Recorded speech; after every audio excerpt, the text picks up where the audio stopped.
Good morning! A day in the life of a stay-at-home mom.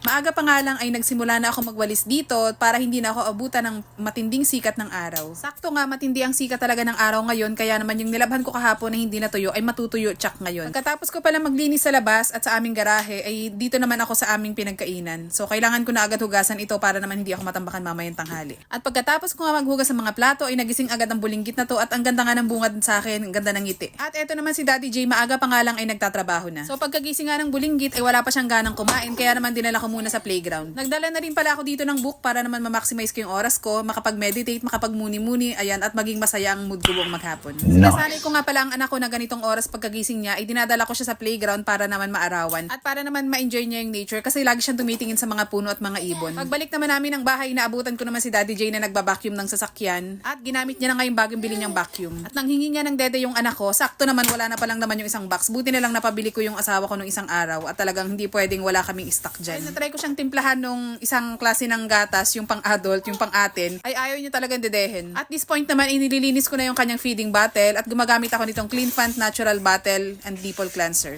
At natapos na nga ako maglinis kaya umakit na ako dito sa taas para magpalit ng mga bedsheet. At sabi ni Daddy J, medyo may nakakapana siya mga buhangin. Akala niya yata nasa dagat siya. Char. Grabe mga miga nitong oras, mga 9 o'clock, tagaktak na yung pawis ko dyan. Feeling ko mga 12 o'clock na yan. At tingnan nyo naman tong bedsheet holder ko, napaka-useful nito. As in kahit magtalon-talon yung mga anak namin dyan, hindi talaga siya basta-basta nawawala sa pwesto. Dati kasi nung wala pa akong ginagamit na ganyan, ay nako pagising mo sa umaga, wala ka ng bedsheet cover. At ayan, ang sarap talaga sa pakiramdam na bagong palit ang mga bedsheet nyo. Aba, daig nyo pang tumama sa loto.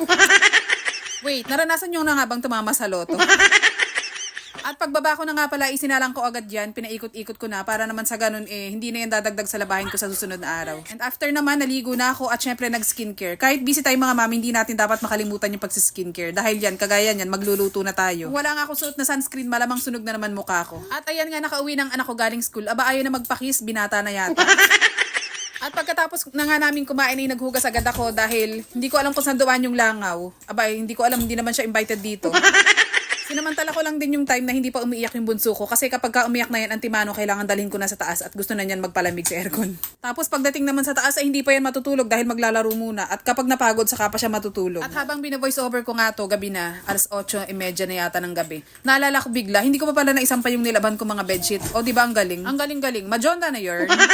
At habang nag-voice over din ako, tinatimingan ko na hindi titili yung anak kong bunso at yung anak ko naman panganay ay nagbabato-bato. Alam niyo naman tayo mga content creator, kailangan nating dumiskarte para makapag-upload. At sabi ko mga 30 seconds na lang to matatapos na tong voice over ko pag bigyan na nila ako. Hapon na nga pala nito at pandalas na naman ang pagliligpit ng mga kalat. This time, hindi yung anak ko ang nagkalat, kundi yung asawa ko. Kasi nag-unbox siya, kalat-kalat yung mga box at saka yung plastic. Sabi ko nga, ibilisan na nila, lumabas na sila dahil talagang magpapaka-ninja moves na naman tayo. Sinuutan ko na nga pala siya dyan ng short at saka ng tsinelas para makalabas na sila. Natawa pa nga ako kasi yung TV rack namin dyan sa baba, lagi na lang nakahiga. Akala mo binalibag ng lasing. At buti na lang maganda talaga yung panahon ngayon kasi yung nilaban ko kahapon, tuyong-tuyo ngayon. Kaya kunin na natin to at baka naman mamitas-mitas na naman tayo. Medyo marami-rami nga rin pala to at parang pang isang barangay ang nagsusuot dito sa bahay namin. Char. Siguro nga kung wala kaming washing machine, ay naku, baka bali-bali ng likod ko sa sobrang sakit. Ito pa naman ang madalas kong iniinda ngayon, yung lower back pain ko. Kaya alam nyo na, mag-aamoy sa lawn pass na naman tayo. Majonda na talaga yun. At yun na lang muna for today's video, kaya i-check out mo na yan. Ay, hindi pala.